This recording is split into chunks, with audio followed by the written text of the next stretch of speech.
Hello, good afternoon, and welcome to Marker Pulse Pros and Pioneers, where this week we're talking to a Guinness World Record holder, Andy Stone. Welcome to the show. Thank you very much for having me. Good to be here. Amazing. I can confirm you're definitely our very first world record holder on the show, to my knowledge anyway, to the best of my knowledge. Privilege.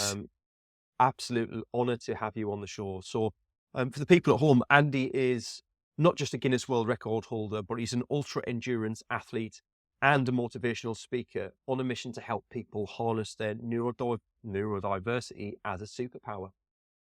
After years of struggling with ADHD, autism and addiction, Andy's turned his life around, achieving sobriety and pushing his mind and body to new limits. And in 2022, he completed 70 half Ironman triathlons. I can't even talk today. In 75 days. So not even just completing 70 half Ironman triathlons on its own, but doing that within 75 days. And that's how he set a world record, covering the equivalent distance from London to Beijing. That is unreal. He's now training for his next challenge, which is to become the first person to swim the Atlantic. And Andy shares his story through speaking engagements, inspiring others to embrace resilience, break limiting beliefs, and unlock their full potential. I don't even know where to begin with all of that, Andy. That is a phenomenal bio and probably one of the most impressive bios that I've had to read out for the show. So, to be honest, I feel a little bit pressured. Hard to follow that. You're intimidated by yourself. But it's a fantastic story. And thank you. In line with our partners for the show being ADHD Liberty, neurodiversity and ADHD and autism are all things that are very central to my life at the moment.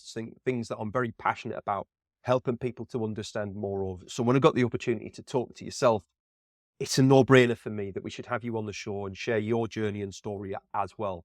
Before we get into where you're at right now, I just want to come right back to the beginning, to your school and your childhood. What was that like, living at a point before you were diagnosed officially? How did what were the things that people might recognize from their own childhood that kind of gives them an idea as to indications or symptoms? Yes, that's a good question. I was the typical sort of naughty boy, the boisterous boy. Mum and dad kind of recognized kind of some of the symptoms fairly early on, so kind of primary school age, and they did everything that they could to keep me away from things like ultra-processed food.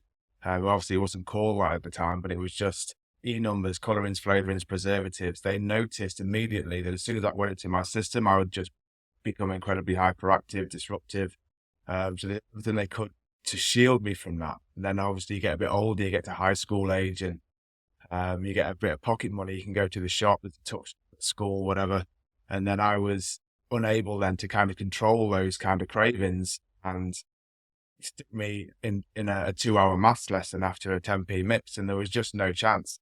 And it became more and more disruptive. I became more and more kind of fearful in the classroom. I got expelled from the local comp. I was then sent to a grammar school.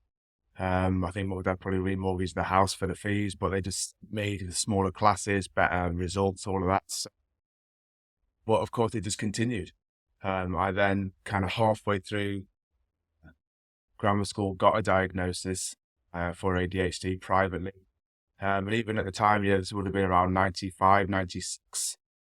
There was very little known about it. So even with a diagnosis, it's not like it is now where you can then go away and research it. The behaviours and the symptoms still kind of carried on very much into my sort of late teens and 20s.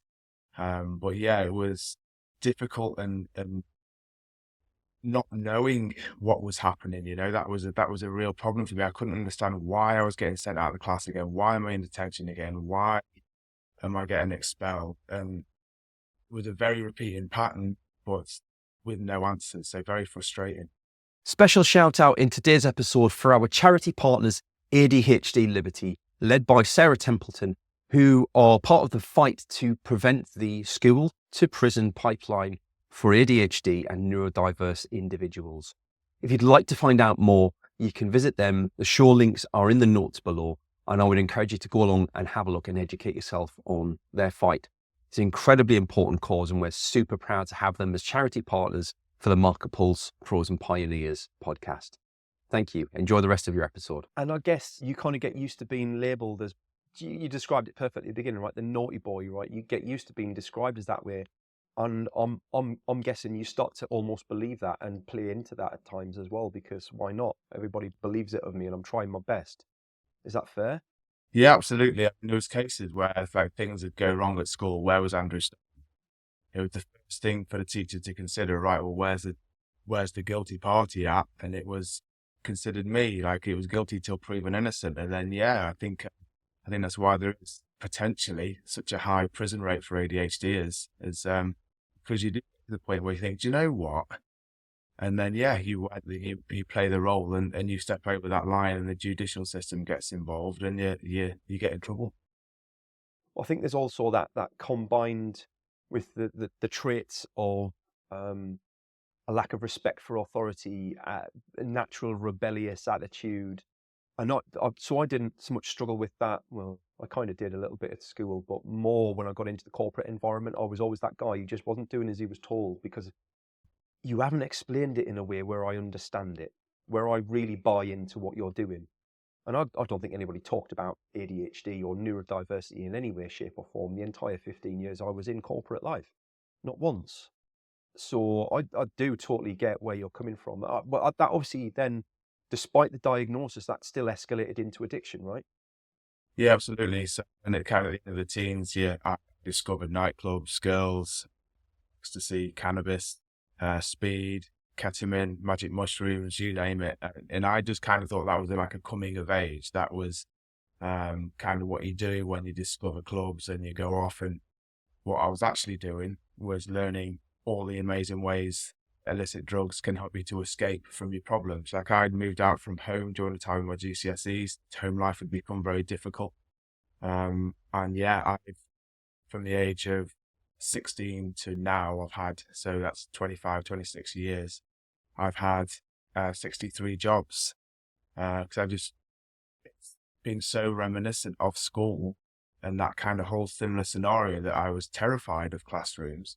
And yet a lot of my jobs are now cherry-picked to be outdoors, to be in nature, to be teamwork and all this sort of stuff that I can use as a coping strategy for employment. I guess at the height of your addiction, you realized that things needed to change, right? Like there comes a turning point for everybody where you realize enough's enough and you've got to find a way to either get out of that situation and make the right choices, or you're going to go down the path and there's not really much coming back once you're down that path, right? What was the turning point for you? So I kind of progressed through my 20s and into my early 30s, and specifically alcohol for me was the overriding sort of drug of choice. And it just progressed and dosage went up and life was becoming more and more difficult. Couldn't hold a job down. My absolute best mate on planet Earth, who was my wife, by then I was married at 25, was very straight-laced and down the line. She was a fantastic influence on me. And we just started to grow apart. So I moved out. We discussed divorce at this point, and the whole victim mindset was just setting in conjunction with chronic alcohol abuse. And to the point where it took my mum and dad to sit me down to kind of say, Andrew, we believe you need rehab. And it was a whole family intervention. And then it kind of blew up like, no, I don't. You drink if you want my problems, and all of that kind of angry chimp mentality. And I then went off on a 48-hour bender and kind of thought, you know what?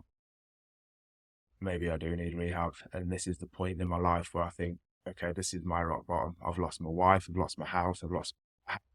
I had all I had to my name with an $8,000 debt from cocaine and my car and my clothes. I'd lost everything. And that was the point where I thought, you know what? Yeah. Tried to do dry January, Stoptober, all of these things. I'm not drinking till my birthday. I'm not drinking till Christmas and all of this kind of stuff, and get a few days and you think, oh, that's enough of a detox, isn't it? And all the permissions would come flooding back, and there I was back at the bar again. So yeah, the acceptance that I was addicted to the substance of alcohol came from residential rehab. And I think it's fair to say you've got to want to make the change, right? Like it doesn't matter what the external influences are until you're ready to decide to do something different and make that choice. There's not a lot that will shift you from those behaviors, and even then, it's a constant battle. It's never something that kind of just goes. You don't get cured of addiction, and certainly as an ADHD person, where your dopamine levels are set so much lower than everybody else's, that's an even harder battle for people to fight. It's definitely an uphill struggle for most. 100%. What was the point where you realized that you had a way to break through the addiction? You kind of set yourself a target and goal that kind of got you through the rough times, right? Yes.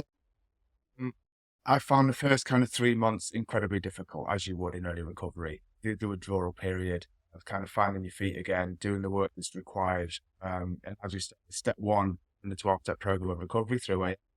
And step one is admitting it. I have got a problem with alcohol. My life is unmanageable. And then from there, kind of the next 18 months, was me trying to sort of piece my life back together. And 18 months, the 3 months, things just felt a bit easier. Then at 18 months again, things just felt that easier and life was kind of working for me again and things were coming back together. And my mindset was just reducing. I was able to have, pride and ambition again. I then went off, became a scuba instructor because I fascinated. One of my hyper focuses is marine biology, the reef, sharks, all of it, love it. As outdoor, lived in a team, and off I went and I retrained. And unfortunately, COVID was Spanish to that. And I was brought back home, was repatriated, and I moved in with Sally. And second lockdown was tough, really tough. I completely stagnated, and I was close. I literally stood up off the sofa to go and get a bottle of gin to relapse. And myself and Sal had a very sort of grown-up conversation, and the project for the world record was born there and then. So I was able to then start training. It was an 18-month project, and it was my hyper focus for the entire time. It just worked, and yeah, it wasn't flawless. We executed it pretty well. We were happy with the result. In fact, I've got Wow. yeah, nice to have that kind of collate. All my sort of time wasn't completely wasted throughout my 20s and 30s, sort of late 30s and early 40s. I managed to piece it all back together and still achieve. That's an amazing accomplishment from going, you've mentioned the highs and lows that you've been through. You said, 65 jobs, but to go from all of that to then completing something that no one else on earth has actually done. That is a phenomenal achievement. How did it feel when you kind of finished that last triathlon, that half Ironman?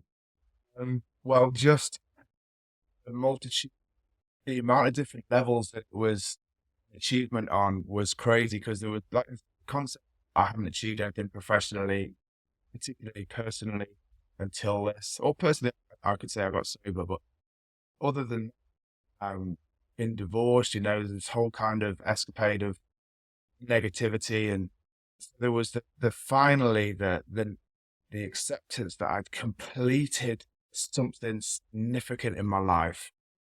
It was the whole ADHD thing. For me, I've very, very rarely been able to pick my hyper focus.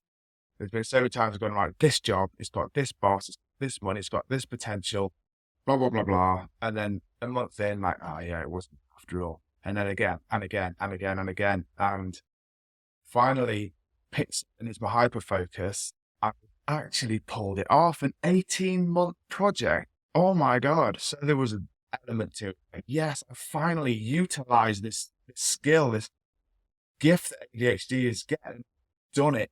Amazing. And yeah, there was my family were my team. So my dad was roadside assistance. Mum was like domestic goddess, doing all the kids, the dog, all the housework. And Sal was the integral in all the admin side, and innovation, obviously, bless her. And it was a real sort of family across the line as well, if you like. So it was just all of these things as an addict, you know, you're completely isolated. The prospect of someone even being interested in me when I was drunk, having the physicality and you know, in my late 30s was just not never going to be an option. Managing to execute it was just, and now I've got it forever. Talk about putting things on your CV. Goggins talks about his cookie jar. And it's just, it's there for life. Like I can never have it taken away, you know? I must admit, when I initially came across your profile to send out the invite to be a guest on the show, I couldn't be more excited at having the idea of having somebody who is a world record holder on the show. That was before I dug into your story, and what a phenomenal story that is. And Thanks, it's mate. still, you're still evolving, right? So Yeah. we've now moved from that. What have you been doing since that triathlon? Because I know we've mentioned at the beginning that you're heading towards a next challenge of swimming the Atlantic. But in terms of a professional career as well, you've pivoted almost completely now that you know yourself a lot better. I'm now self-employed. I am now a peer mentor and helping individuals one-to-one and going to schools, universities, businesses, and talking exactly what I've been through. So individuals that get an ADHD diagnosis now, whether be it privately or NHS, are still getting no more information than I got in the 90s. So I can go and talk to these people. Have you got a diagnosis? Yes. Do you know what ADHD is? Attention deficit hyperactivity. Yeah, but do you know what it is? No idea. Are you on Ritalin? Do you know what it is? No idea. So now I can go and help these people by educating them on themselves, the anecdotal stuff from me, make myself vulnerable, because that's sometimes what it takes to help people open up. Say, right, my name is Andy. It's gone from being, I'm an alcoholic, I'm a drug addict, I'm autistic, I'm ADHD, like, woe is me, to, right, yeah, my name is Andy, I'm an alcoholic, I'm a cocaine addict, I am ADHD, and I am on the autism spectrum. And here's what I know about it. Here's what I've been able to achieve by utilizing it. And it's gone from, you've got drug addiction and world records. And so that's the night and day for me. So if I can go into these places and teach them about the strength, rather than people just getting hung up on their weaknesses. And so it's things like, for businesses, it's things like helping people with the symptoms, the negative symptoms that come along with it, like poor timekeeping. You know, I'm a bugger for being late, but I have time blindness. I actually really struggle to predict how long things are going to take, so I might be 10 minutes late. Well, then I don't need a lunch hour. If you give me a task that I enjoy, the dopamine just goes ping, and then it's through the roof. And in fact, I resent lunch hours sometimes. It's just give me flexi hours. And that's just one way of utilizing an ADHD. It's just letting.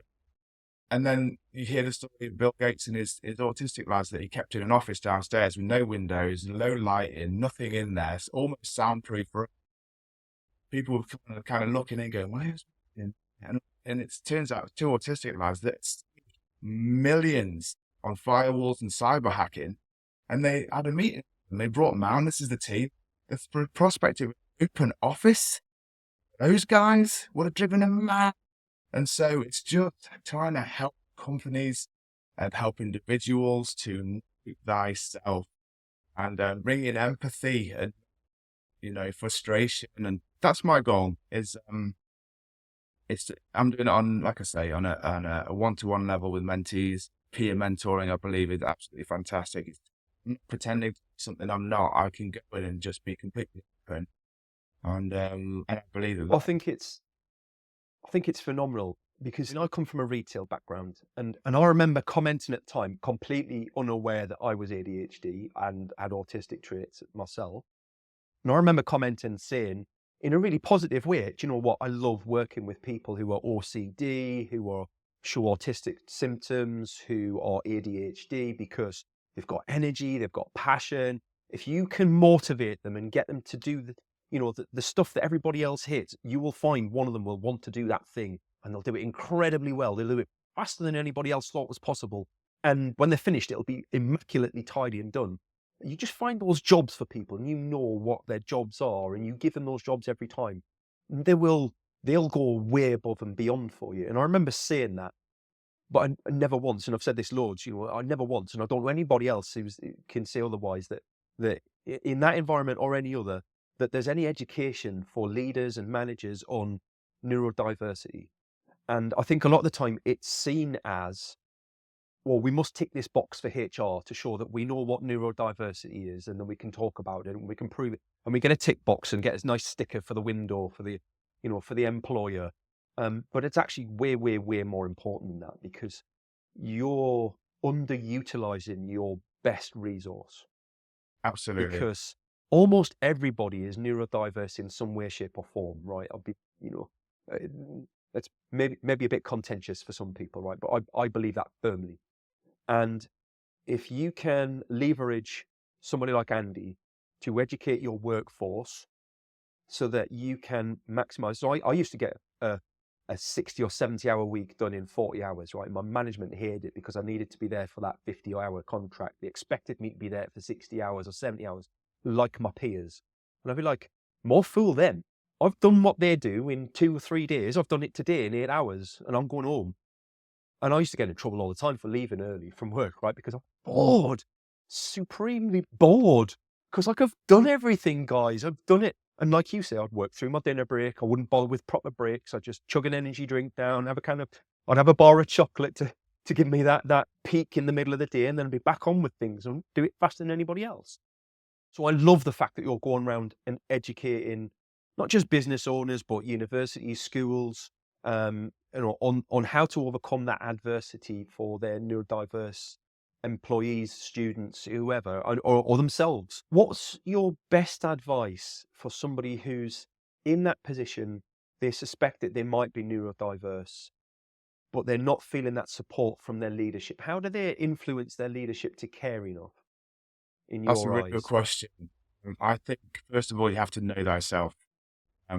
I have had to go away and in a state, understand what was the root cause of my drinking, and it was my neurodiversity, without a doubt. And it's because I was trying to compete with my peers. I was making personal comparisons to my brother, to my spouse, to my mates, and I got very frustrated. In sobriety, I'd been able to understand my own hormones. I always used to think, oh, blood hormone, or once a month. How ignorant I was. I am one of the most hormonal people I know. And so to understand myself has been absolutely vital and an integral part of then being able to educate others about me. Because if I don't know myself, how can I do that? And if I can then go to my employer and say, okay, I am autistic, I do have ADHD, here's the drawbacks, but here's the positives. And if you can just work with me, I'm not asking to change much, but here's X, Y, Z that I know works for me personally, and I believe it would help. Neurodiversity, I reckon it's 1 in 5 people. It's a massive part of some people's workforces. These small changes can come empathy from above, and understanding, and it may just be that your boss has actually got a neurodiverse individual in their direct family, and working together with in might help them personally. And you may find that by being open about addiction, people come forward all the time about alcohol and drug abuse. And am I drinking too much, Andy? And they'll kind of come on. I understand the aspect of the anonymous side of the fellowship that I'm in, and I have huge respect. But by me actually choosing to be open, it gives people to come forward and talk about it.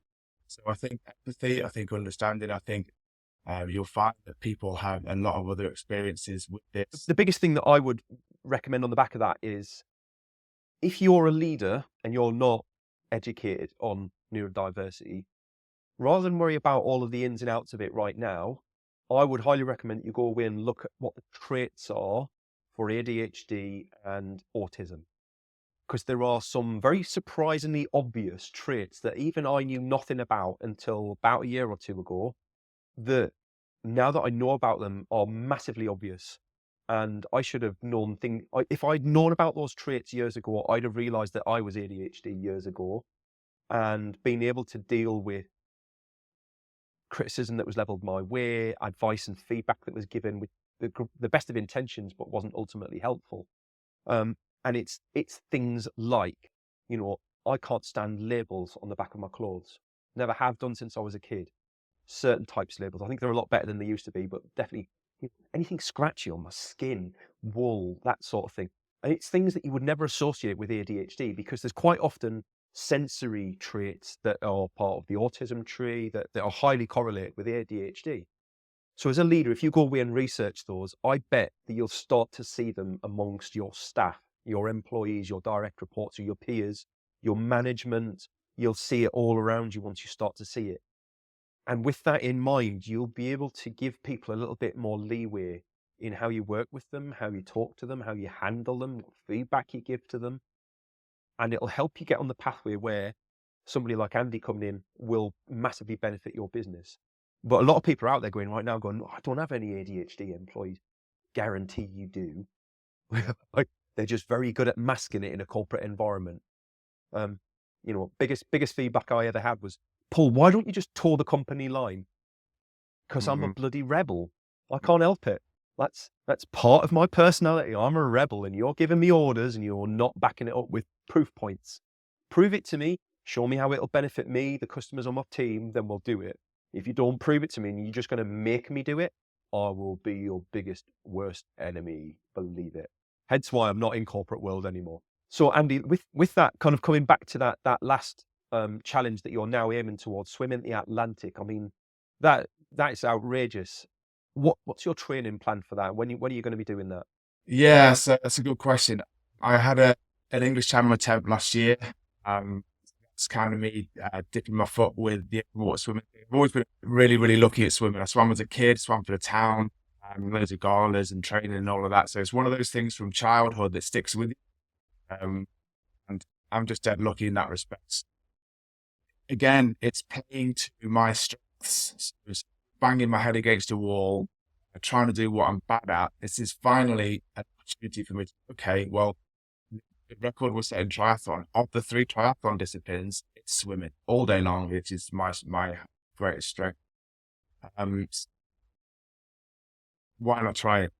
Took a family holiday on a plane over the Atlantic. Anyone's ever swum across the Atlantic? And a few people have had a crack. No one has done it officially. So we've spoken to a couple of unofficially, kind of attempts were discarded. So we're now gathering information, all the kind of admin side project is kind of coming together. We're now much at a point where we're after corporate sponsorship, and we raise money for John Caldwell for Caldwell Youth. So we're hoping potentially we could try and work again with those guys. It was really well. As for the actual physical training side of things, I'm actually on a break at the minute because of the hours that I put in last year for the channel. All in kind of the British coast. So a lot of cold water conditioning, a lot of hours in the lake with no wetsuit on. So in between sort of 8 and 11 hours a day, 5,000 calorie breakfasts. So for breakfast, only 500 calories of porridge with berries, seeds, nuts, a pint of wholemeal. And then I have a 100-gram trifle, which is another 1,800 calories. And then I drink a pint of cream, which is another 2,800 calories. And then swim for 2 hours. And then every hour on the hour, I drink a amount of liquid, which has powders in it. And it's the equivalent sugar of a whole cheesecake on the hour every hour. So the calorific intake has to be, you have to condition yourself for that. A first world problem, right? Yeah. Yeah, it's just building it all up. So I'll be back to, I'm in the gym a lot. I use a CrossFit gym, so a lot of HIIT stuff. And then I will slowly build swimming back up again. And hopefully we can sort of tie it all together with corporate sponsorship and it'll all come to fruition. We were initially planning for this year, but we're looking at 2026 now. We've been from Brazil to West Africa, and there's a window opens up where the north and trade winds come across from Africa to the Caribbean side, but there's a channel that opens up that kind of drifts like a giant current that takes across the Atlantic, and it's called the doldrums. So it's hate it because there's no wind, but for swimming it'd be perfect. So we have that's why you'd be down in the doldrums, right? Yeah, that exactly amazing? that. Yeah. Amazing. I But learned something else. yeah. Let's hate it. But there's no benefit to the win for a swimmer. In fact, it just made the whole thing more uncomfortable. Yeah, so we're getting it together. We're quietly optimistic, but it's still a way to go. If and when you do complete, when you do, I'm confident you will, Andy, knowing Thanks. you and having spoken to you a couple of times. When you do, please let me know. I want you back on the show. We want to celebrate that win. And, Thank you. you know, as you're building up to it, keep in touch with us. Let us know. And we'll do some shout outs on the podcast, because I'd love to encourage people to support you in the journey. Thank And you. if there's anybody out there that can help you with that corporate sponsorship, I've got a huge network of amazing people. So please do, if you're watching this and you think you've got somebody who can help, please do get them to reach out to me, reach out to Andy directly. I'll happily connect you, because he's such a phenomenal person who's done so much for other people already. So thank you very mate. much for coming along today, Andy. Appreciate you sharing your story. If people want to reach out and learn more, what's the best way for them to reach you? So they can get me on website, which is andy-stone.com. Or you can get me on the normal socials. Insta is Atlantic Swim Andy or PhD Mentor Andy. And find me through that. Ping me, and I would love to have a chat. Fantastic. Thanks very much for that. And I'll make sure those links are in the show notes as well. Perfect. All right. Take care. Thank you very much. And thanks for watching along. I hope you've enjoyed today's episode. And I will share another amazing story with you next week. Bye-bye. Thanks for joining us for today's show. I hope you enjoyed it. If you'd like to feature on a future show, or you've got some ideas for folks who would make a great guest, please drop us a line. Contact details are in the show notes, and I'd love to hear from you. Your host today was me, Paul Banks, founder at Javelin Content Management. Here at Javelin, we specialise in helping busy business owners just like you to repurpose video content, taking all the stress and tech problems away and turning your long-form video into literally hundreds of pieces of content without breaking the bank. We describe it as getting ideas out of your head into video and out to your socials. If you want to launch your personal brand, become the vendor of choice for your audience, or maximise your sales revenue impact, we'd love to hear from you. Join us next Wednesday for the next episode, and don't forget to subscribe and give us a review. Our podcast is only possible with your continued support.